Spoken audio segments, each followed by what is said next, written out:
And let's just give it a minute. I understand there's a bit of a lag, so I'm going Oh, to okay. go ahead and check and see if we are all right. Yeah, it looks like we are live. I hopefully I've given it enough time. This is Amy Maynard with Local Perspective. I'm on with Jeanette Rowsey, who is running for the House of Delegates in West Virginia in the 17th District. She was kind enough to come on and tell us about her campaign tonight, and I'm very excited to have her. So, Jeanette, welcome. I'm really glad you're Thank here. you, Amy. And I will kick off with just telling everybody a little bit about yourself, your district, and what motivated you to run for office. Okay, sure thing. I am a newcomer to elected politics, so I am really committed to trying to help my community and help my state. And I volunteer a lot. I'm involved with a lot of different organizations, um, and I've lived in West Virginia for most of my life. But this particular year, I think, has made it very, very clear the cost of not getting involved. And I think a lot of people have really stepped up their political involvement, whether it's calling their representatives or writing letters or participating in different kinds of actions and demonstrations and that type of thing, such as the Women's March.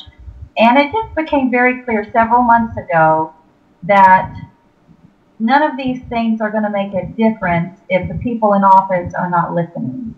And I'm a good listener. I'm a good problem solver.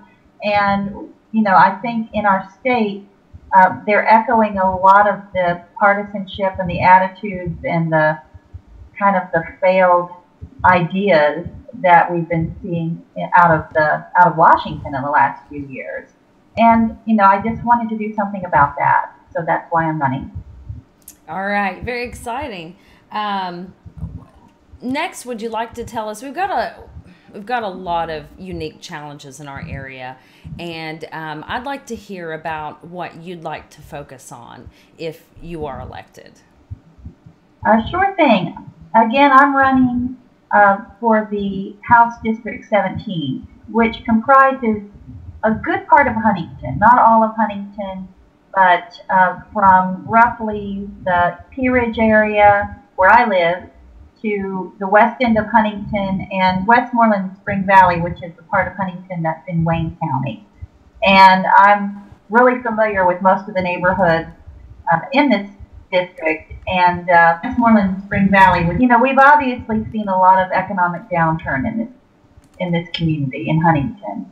Huntington has been seeing challenges for decades, but I think everybody is pretty cognizant that the opioid epidemic is something that really hit us hard here. And the other thing that concerned me, and another reason that I did want to run, is I want to be a strong voice for women and children and working families, as well as seniors and veterans, and everybody who sort of finds themselves on the bottom rung of the economic ladder here. And I love Huntington. I love my city. I love my community. And I think the thing that really hurts the most to me, or really hits the hardest with me, is that we have so many children who are literally going hungry. We have young people who are facing the kind of challenges after they graduate from high school, if they're lucky enough to graduate from high school, to be able to get a higher education or to get a job without leaving this area. So we've seen a massive exodus of our young adults, and I can include my own grown children among that. So those are kind of the drug epidemic, the needs of children and working families. We see single mothers, most of whom are really finding themselves in a lot of hardship due to a lot of cuts that have been made in this state. We have grandparents raising grandchildren, whether that's due to the opioid epidemic that their children are not able to provide. And so they find themselves maybe taking care of their parents, their children, and their children's children. So we have people finding themselves in a real bind who are my age and kind of my generation. So we do have a lot of challenges, and I really do believe that it's our strengths that can pull us out of these challenges. And Huntington does have a lot of strength. We have I believe, a very compassionate and collaborative community here. Maybe that's why people who have needs end up in Huntington sometimes, because we do have public transportation. We have some nonprofit organizations that are really committed to helping people, and I've seen that in my work over the last several decades. So those are some of the challenges that I feel like I'm pretty well equipped to address. Absolutely. I love that you touched on that. And I also think, I don't know, in my mind anyway, my image of West Virginians is that West Virginians are, because, there's a lot of different images around the country, but to me, West Virginians are tough. I mean, we, started the labor movement through the coal miners, and they suffered, a lot under the struggles there with the coal mining companies. So, but they persevered. And I think that's what West Virginians are. We're tough, but we persevere, and we persevere. We do. We've endured a lot. Yeah, definitely, to say the least. Well, speaking of enduring and persevering, there is one more topic I wanted to touch on with you. I apologize. Words are hard tonight. So the last thing, though, is the GOP Tax Bill. That's receiving a lot of attention in the media, and justifiably so. I think that could be pretty bad for West Virginia. Would you like to talk about that some? Sure. And one of the things about the bill that has been frustrating to me is that it's being done by a single party with deliberate attempts not to get input, from the Democratic Party. So it is a one-sided, just a one-size-fits-all process. I guess that they're saying, okay, we know what's best. We're going to do this, and we're going to help our contributors. So and I think it's pretty nakedly obvious, that this is being done not for the benefit of working people, but to benefit people who are already doing pretty well. So that process is something that I think it's just undemocratic at its core. It's not what people expect their representatives to do. They want their representatives to represent them. The other thing about the tax bill is that it kind of embodies the whole principle that we have heard since 1980, when I was a college kid, that when the richest and the corporations get more money, that it will trickle down to everybody else. And we see that through history that has not worked. We've seen that in other states, other countries, when we had the recent recession and we had austerity in some countries in Europe, and it was not those countries that thrived. The places and the time where money can go into the pockets of working people, and people have dignity, and people can get support. That's where your economy can grow. And what we're seeing in West Virginia is our middle class has been totally hollowed out in the last few years. My husband and I have worked hard. We've raised our kids. We've helped get them their education. And it's, I know just staying in the middle class is a struggle, and I've been blessed. And I have friends and, many people I know who struggle, and it can be one illness, again, it could be somebody who gets addicted. It can just be the fact that your employer decided that they can't afford to pay for your health insurance. People are probably less than one paycheck away from really falling through the cracks here. So it's just, to me, it's immoral, to expect to balance, not only balance the budget on the backs of working people and the poor, but to drive that income inequality that's hurt our state for so many years, to drive that gap wider. And that's what I see. And when I look at, the whole rationale for doing that, and you see the fact that the Dow Jones average just reached 24,000, that it's higher than ever, record highs, exponentially higher than it was before the recession. If companies are doing that well already and they're not creating the jobs, I totally don't understand the rationale for more corporate welfare, which is basically what this is. I'm worried about our state. I hear the conversations in the legislature and the interviews with the legislative leaders in Charleston from the GOP, and the conversations that they are having are not in any world that I live in or that anyone I know lives in. And it's talking about, they're trying to hit these ideological goals of being tax friendly, to businesses, or being, hitting these marks where you're going to shrink the government and somehow it's going to result on down the line in this great resurgence of coal mining jobs or industrial jobs. And anyone who lives in the real world knows this is not true. So my commitment is to change that conversation. I might just be one person, but if we have at least more voices at the table and people who are listening to the voices of actual families and actual wage earners and people who are working several jobs just to try to stay afloat, I think if we have those voices at the table, then those conversations can change. And until that happens, I'm really, really scared what's going to happen, not only with our federal tax bill, but the fact that our leadership in the state is wanting to kind of go down that same path.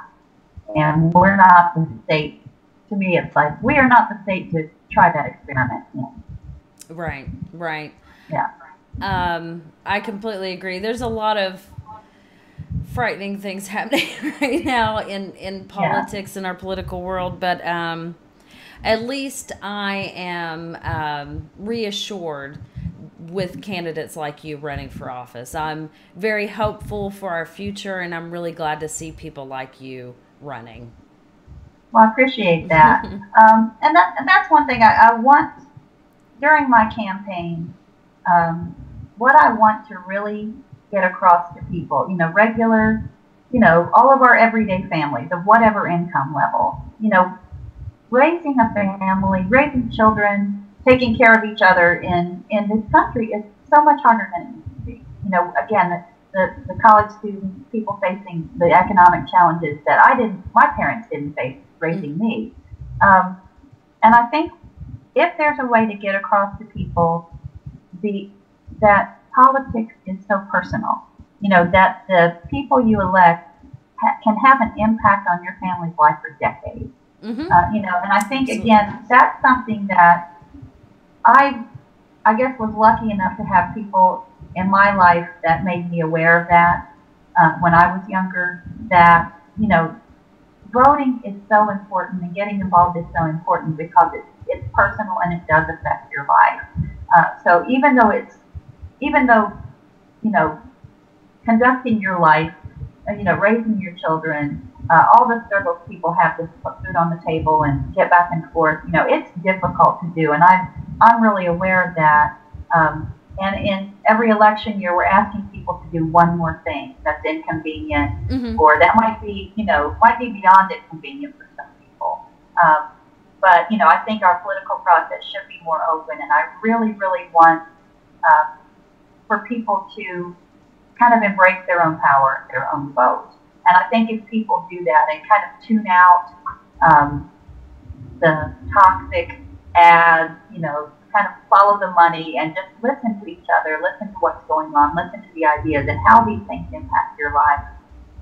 And if we get more people to actually vote, I think we could totally turn this process around. Absolutely. We were a blue state 10 years ago, 80% blue state when you looked at our major representatives, Mm-hmm. and now we're about the flip side of that. Mm-hmm. I think we can get that back, but people, you know, I think people can understand the impact of what's going on now, and I have confidence that in 2018, that not only my voice, but other women and men who are brand new to this process can return it to what it's supposed to be, a citizens' legislature that represents our neighbors, and that's what I want to do. Fantastic. I really appreciate you coming on, and I hope that you'll consider doing it again in the future, especially if there's something that you'd like to talk about around your campaign, maybe some I would love that. future events or I would love that. Whatever. Yeah. All right. I have a feeling the coming months are going to kind of focus a lot of issues, and I do want to. I want people to hear what I have to contribute on that, and I think it's kind of a unique voice that I can bring to the state to help look at solving some problems. Absolutely, and I kind of have a goal. I've always paid attention to national politics very closely.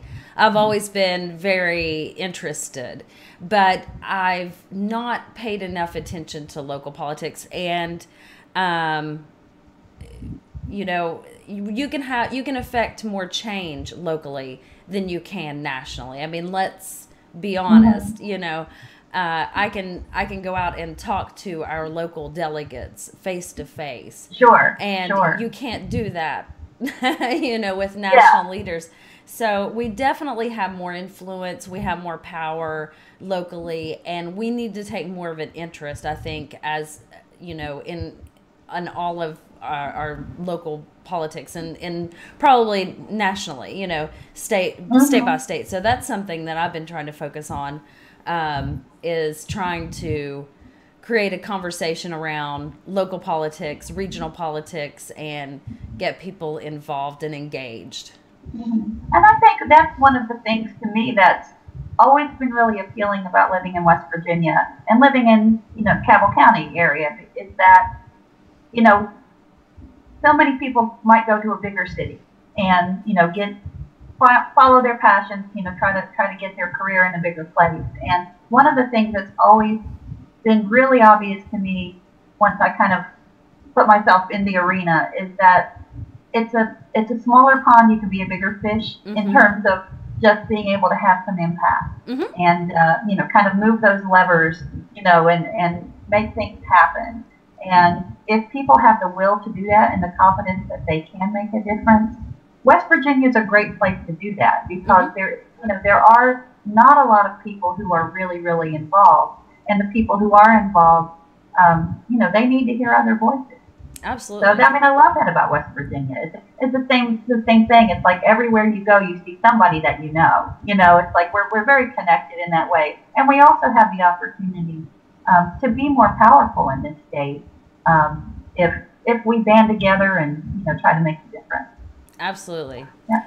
And we're definitely trying to do that. Yeah. All right. Work hard. Yeah. Right. Well, I appreciate you taking time out of your Saturday evening to speak with us, and I hope to have you on again. I would love to do it. Thanks so much, Amy. All right. You have a great night. You too. All right. Bye-bye.